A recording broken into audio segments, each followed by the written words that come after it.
لو انت بتخلي لي، لقيتي مثلا المخلل اللي معاكي زي هنا كده الجزر ما كملش لحد البطرمان للاخر، وخايفه الجزر يعوم واللي فوق ما يتخللش زي اللي تحت، هتعملي ايه؟ هتجيبي كيس تروحي حاطه فيه ميه وتنزليه كده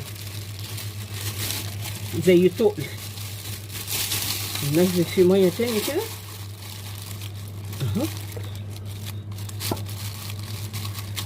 كده، هيخلي كل الجزر في الميه، وراح قافله كده رص عليه ومش هيخسر، وكله هيبقى تسويه واحده اهو.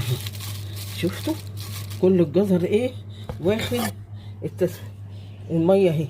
بصوا بصوا كل الجزر في الميه، شايفين؟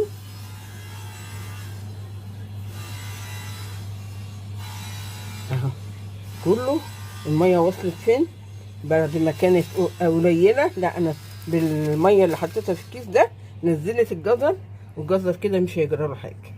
يلا حطي لايك واشتركي في قناه عائله نهى 22 عشان يصلك كل جديد بنعمله. يلا مع فكره تانية ان شاء الله.